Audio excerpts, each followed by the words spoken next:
kita oleh setiap pujian-pujian kita. Amin. Saya kira percaya setiap pujian penyembah kita yang telah kita naikkan sudah menyenangkan hati Tuhan. Haleluya. Puji Tuhan. Langsung saja kita buka Alkitab kita bersiaran firman Tuhan pada malam hari ini. Firman kita terdapat di dalam Matius pasal yang ke-18 ayat 18 sampai ayat yang ke-20. Saya ulangi, Matius pasal 18 ayat yang ke-18 sampai ayatnya yang ke-20. Yang sudah dapatkan katakan amin. Amin. Puji Tuhan. Saya akan baca untuk kita semua. Ayat 18. Aku berkata kepadamu, sesungguhnya apa yang kamu ikat di dunia ini akan terikat di sorga, dan apa yang kamu lepaskan di dunia ini akan terlepas di sorga. Amin. Dan lagi aku berkata kepadamu, jika dua orang daripadamu di dunia ini sepakat meminta apapun juga, permintaan mereka itu akan dikabulkan oleh Bapakku yang di sorga. Ayat yang ke-20. Sebab di mana dua atau tiga orang berkumpul di dalam namaku, di situ aku ada di tengah-tengah mereka. Amin. Ayat ini bukan ayat yang jarang kita dengar, tetapi sering kali kita dengar di dalam ibadah yang sepi. Benar gak? Di dalam ibadah yang cuman gembala sama jemaat satu orang, gembala jemaat yang cuma 2 orang. Pas orang yang di depan, entah WL, entah pengkhotbah, pasti sering kali sebut ayat ini. Ayatnya ke-20. 2-3 orang berkumpul dalam nama Tuhan, Tuhan hadir. Amin. Di sini kita udah lebih dari 2-3 orang ya. Ayat ini bukan tentang hal sepi pengunjung. Bukan tentang hal bagaimana jemaatnya hanya sedikit. Bukan tentang hal bagaimana gereja hanya 2-3 orang. Tetapi di sini kita melihat di dalam ayatnya yang ke-19. Di sini dikatakan, dan lagi aku berkata kepadamu, di sini Tuhan Yesus, jika 2 orang daripadamu di dunia ini sepakat, seperti tadi WL mengatakan, kita harus sepakat berdoa dalam Tuhan. Amin. Sepakat itu kalau bisa kita cari tahu dalam Kamus Bahasa Indonesia, itu adalah setuju, harmonisasi. Seperti kalau misalnya kita lihat ya, setiap hari Minggu pemain musik, entah dia sesosok trompet itulah ya, trompet biar gampang, keyboard, drum, sama bass, kalau mereka tidak harmoni, apakah enak didengar? Tidak. Tetapi mereka sepakat agar supaya mengeluarkan harmoni yang bagus. Akhirnya kita menikmati dalam pujian penyembahan. Amin. Nah, kenapa Tuhan Yesus di sini bilang kata sepakat? Agar supaya sepakat sama seragam itu berbeda. Seragam bukan berarti satu. Artinya, walaupun kita memakai baju seragam, tetap kepribadian kita berbeda-beda. Tetapi di sini Tuhan Yesus mengajari kita, menasihati murid-muridnya pada waktu itu tentang bagaimana kita harus mempunyai hubungan yang sehat di antara kita sesama manusia dan terlebih di antara Tuhan. Di sini Tuhan mengajarkan bagaimana kita harus belajar. Jika sesungguhnya ayat 19, jika 2 orang daripadamu di dunia ini sepakat meminta apapun juga, permintaan mereka itu akan dikabulkan oleh Bapakku yang di sorga. Judul Jumat doa kita datang di tempat ini, kita jangan hanya karena hari Jumat itu ada doa, tapi bagaimana kita harus mempunyai hati yang sepakat untuk bagaimana kita sama jemaat menaikkan setiap doa kita kepada Tuhan. Di sini Tuhan sudah janjikan bagaimana ketika kita sepakat dalam perkumpulan ibadah, kita meminta apapun, Tuhan akan kabulkan. Amin. Haleluya. Ayat 15 itu mengajarkan untuk bagaimana. Ayat 15 kita lihat. Di sini Tuhan mengajarkan untuk bagaimana kita harus tetap hubungannya, harus membawa kehidupan kita lebih sehat lagi ya dalam kita mengenakan Tuhan. Apabila saudaramu berbuat dosa, tegurlah dia di bawah 4 mata. Jika ia mendengarkan nasihatmu, engkau telah mendapatnya kembali. Seperti contoh kesaksian dari Bung Andre tadi. Bagaimana dia menasihati orang itu, untuk bagaimana orang ini datang ke gereja itu merasa berdosa sekali. Dan dia memakai kata-kata dari Bapak Gembala. Dan akhirnya orang itu datang beribadah kepada Tuhan, bahkan melayani Tuhan di tempat ini. Amin. Kita harus menjadi seperti sosok seperti Tuhan mengajarkan dalam kehidupan kita. Kita harus mau ditegur. Amin. Agar supaya apapun yang kita minta kepada Tuhan, Tuhan akan kabulkan. Haleluya. Tuhan mencintai, sangat mencintai perbedaan. Maka dari itu Tuhan, kalau misalnya kita melihat bagaimana dia memanggil orang-orang yang berdosa, orang yang contoh pengacur. Akhirnya yang pengacur ini, dalam Alkitab tertulis, pelacur ini yang bertahan sampai akhir. Ketika Tuhan Yesus mati, hanya pelacur inilah yang ada pada waktu itu. Orang-orang yang menerima mujizat waktu semasa waktu Tuhan Yesus, apakah ada di waktu penyaliban Tuhan? Tidak ada. Hanya pelacur inilah, Maria inilah yang ada. Maria bukan itu ya, bukan Maria ibu Yesus ya. Dan Maria inilah yang ada di saat waktu Tuhan Yesus disalibkan. Jadi di sini kita harus belajar untuk bagaimana kita mempunyai kesatuan hati dalam kita melayani akan Tuhan, kesatuan harmonisasi dalam kita mengiring akan Tuhan sebagai jemaat-jemaat Tuhan yang ada. Amin. Dalam kesatuan kita harus menerima perbedaan agar doa kita juga menjadi powerful. Artinya dalam Matius 5 ayat 44 katakan, kita buka Matius 5 ayatnya yang ke-44. Kuncinya di sini, menerima perbedaan. Tetapi aku berkata kepadamu, kasihilah musuhmu dan berdoalah bagi mereka yang menganiaya kamu. Karena dengan demikianlah kamu menjadi anak-anak Bapamu yang di sorga, yang menerbitkan matahari bagi orang yang jahat dan orang yang baik, dan menurunkan hujan bagi orang yang benar dan benar yang tidak benar. Apabila kamu mengasihi orang yang mengasihi kamu, apakah upahmu? Bukankah pemungut cukai juga berbuat demikian? Dan apabila kamu hanya memberi salam kepada saudara-saudaramu saja, apakah lebihnya daripada perbuatan orang lain?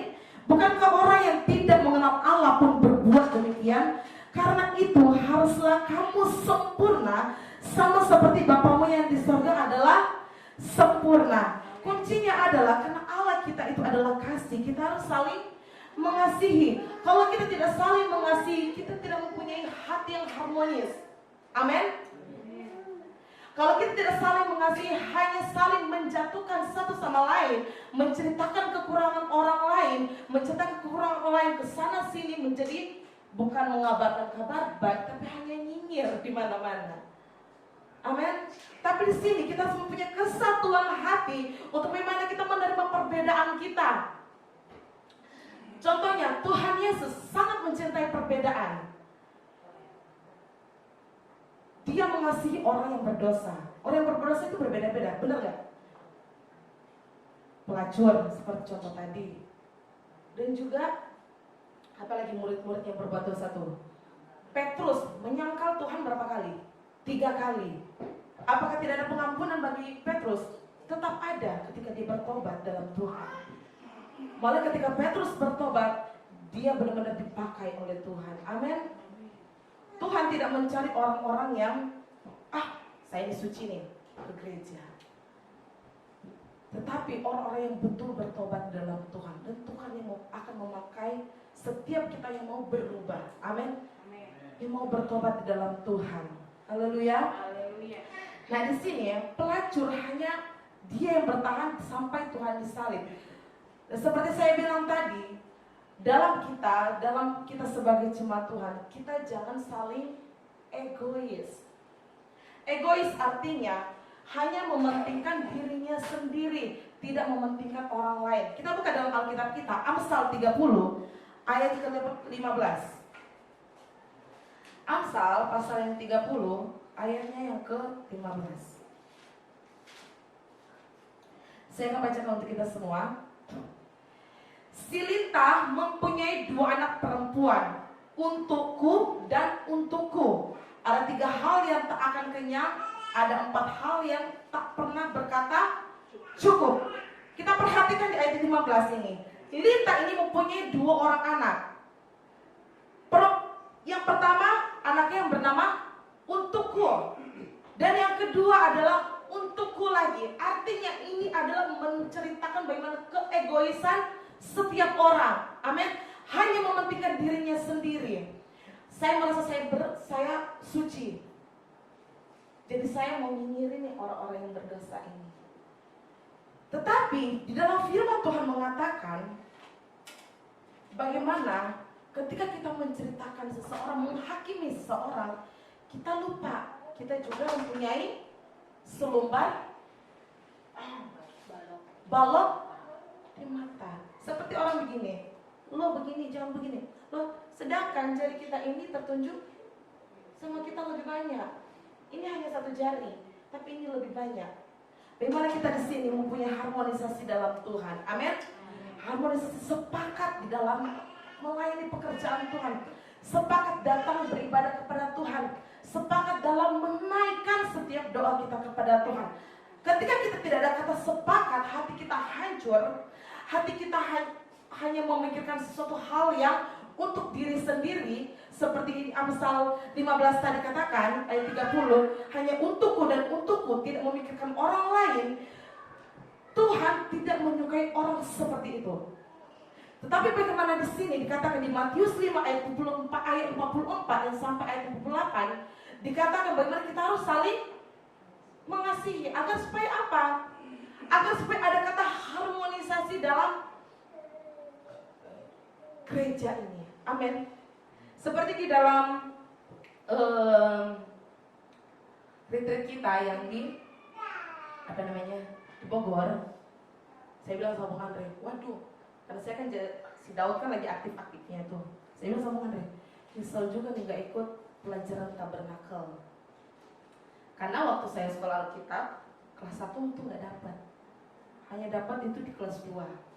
Karena tabernakel ini ibaratnya itu kalau misalnya kita sekolah Alkitab itu pelajaran yang sangat berharga. Di sini dikatakan bagaimana gereja ini adalah diri kita sendiri. Amin. Nah di sini bagaimana kita harus membangun gereja kita ini lebih bersih lagi. Haleluya. Contoh, ketika kita datang di gereja ini, kalau misalnya ini kotor, bagaimana coba? Pastinya kita tidak nyaman, amin. Atau gereja ini penuh dengan asap, nggak nyaman kan? Pasti langsung keluar kita. Nah begitu juga dalam kehidupan kita. Bagaimana kita harus mempunyai hati yang bersih, berusaha. Seperti di ayat 48 katakan, hendaklah kita sempurna karena Bapa kita sempurna. Itulah yang Tuhan inginkan dalam setiap kehidupan kita. Tuhan sangat mencintai perbedaan agar supaya seperti kata Bung Andre tadi, Bapak Gembala mengatakan, gereja ini adalah bengkel bagi orang yang berdosa. Jangan kita merasa diri kita ini adalah orang-orang yang sudah sudah benar. Habis itu sudah merasa benar, songong lagi, ya. Tetapi bagaimana kita sudah mengejar kesempurnaan itu, dan juga kita harus bisa mempunyai sifat karakter yang seperti Kristus. Tuhan Yesus mengajarkan ini karena dia sudah melakukan demikian, sudah melakukan dahulu, baru dia nasihati kepada murid-muridnya. Bagaimana dalam mengikut Tuhan kita harus mempunyai harmonisasi yang sangat bagus. Amin. Dan di sini di ayatnya yang ayat ke-20, sebab di mana atau 3 orang berkumpul dalam nama Tuhan, di situ Tuhan hadir. Maksudnya adalah kita harus memperbaiki diri dulu dalam keluarga kita, hubungan kita dengan Tuhan dan juga keluarga kita. Misalnya suami istri dulu. Suami istri sudah mulai sehat, anak-anak, dan itu akan menular ke setiap orang. Seperti firman Tuhan katakan, bagaimana kita adalah bukan jadi, kita adalah garam dan terang dunia. Bagaimana kita harus memberikan rasa kepada orang, bagaimana kita harus berdampak dimanapun kita berada. Amin. Jangan kita hanya menjadi orang yang monoton, orang yang egois, orang yang memikirkan diri sendiri. Oh, saya mau gereja di situ, soalnya gerejanya, pendetanya, khotbahnya berkat terus, jadi saya dapat berkat. Kita lupa akan bagaimana kekekalan kita nanti. Kalau kita hanya memikirkan jasmani, kita lupa kerohanian kita, apa yang akan terjadi? Seperti itu. Hubungan yang tidak sehat. Orang yang suka makan gula, kalau kelebihan gula jadi apa? Diabetes. Orang yang suka pokoknya diabetes ya. Nah, gitu. Jadi, apapun yang sudah berlebihan itu tidak baik. Haleluya. Maka dari itu, Tuhan mengajarkan kita untuk tetap harmonisasi. Amin. Kata sepakat seperti firman Tuhan katakan tadi. Dan bagaimana kita harus tetap saling mengasihi satu sama lain agar supaya hubungan kita di antara keluarga kita, terlebih di antara Tuhan. Amin. Jangan karena seperti di ayat 15 tadi katakan, kita ditegur orang, kita hanya malah menjadi seseorang, malas lah ibadah di situ, begini pendetanya, malas lah ibadah di situ, pendetanya, khotbahnya keras, nggak masuk di otak gue, gitu ya. Tapi di sini kita harus bisa menerima, haleluya, menjadi harmonisasi dalam Tuhan, dalam pengiringan kita akan Tuhan, agar supaya terjadilah suatu seperti firman Tuhan tadi katakan dalam Matius pasal 5 ayat 48 kata tadi, bagaimana kita harus bisa mengejar kesempurnaan. Amin. Haleluya. Saya mau kita untuk semua bangkit berdiri.